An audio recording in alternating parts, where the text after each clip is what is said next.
Hello，大家好，我是老孟，很高兴又和您见面了。双11的包裹你已经收到了吗？今天我要跟大家分享的就是我们家在秋冬季节我一定会给孩子备的2款棒棒糖，我也是昨天刚刚收到了最新的货。那今天呢，就来跟大家分享一下。不管什么年龄段的孩子，我们大人最担心的基本上就是2个问题。第一个问题就是积食的问题。每到秋冬季节，孩子的脾胃都会非常的虚弱，非常容易积食，不一定就是吃多了，有可能是其他原因导致的。那么在这个时候呢，我们就需要一些护理方法，还有一些合适的零食。那么之前呢，我也通过好几期视频来跟大家分享过相关的一些我个人总结的小知识。那么还有第2个问题呢，就是秋冬季节嗓子的干燥以及痰多，特别是像北方的一些孩子，过敏症会非常的频繁。那特别是像现在已经有那么几轮重污染空气的通告了，比如说像这2天就是黄色预警。那么像这个时候呢，孩子每天早上起来嗓子都会非常干，然后经常会有一些咳，不管是有痰没痰，总之听了就让我们觉得非常烦心。所以每到冬天呢，我基本上就会给孩子备2款糖，一款就是山楂糖，一款就是我们的梨膏糖。那么先跟大家来说一下，我今天跟大家推荐的这2款糖呢，都是来自于一个厂家，但是以我的咖位，人家是不会给我广告费的，所以纯属个人分享，不牵扯到任何利益，希望大家能够明白。那么之所以我比较偏好这家的糖呢，是因为它的成分比较符合我的需求，那么也是我今天推荐给大家的一个原因。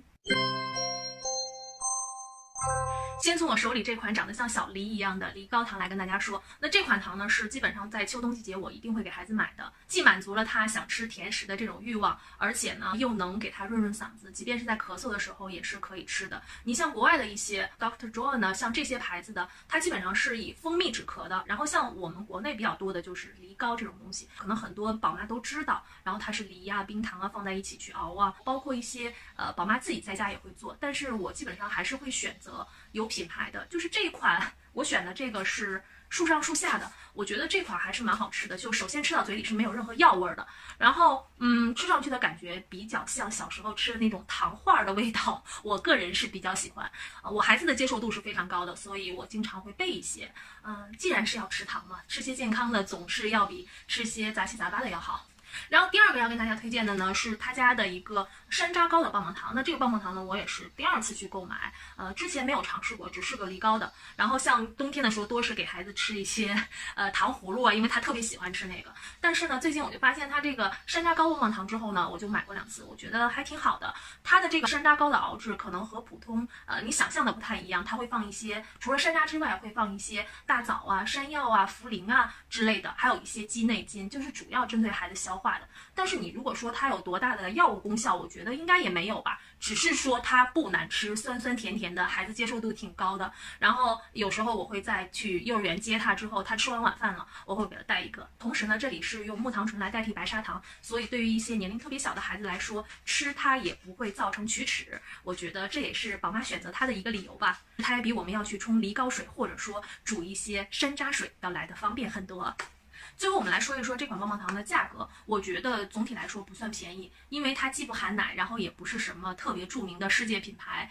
但是它的一颗棒棒糖基本上我算下来是要在3块钱左右的。价格不是特别便宜，特别是当你在网上一搜，可以看到很多家庭作坊做的这种梨膏糖啊，或者说是各种各样口味的水果棒棒糖，价格会在1块多呀、2块钱左右的时候，你会觉得它特别的贵。但是当我们自己不去动手的时候，有时候品牌是我们的第一个保障吧，只能这么说。我们还是愿意相信一些品牌的力量，也相信有一些人在真心的想把自己的东西做得更好，更加发扬光大。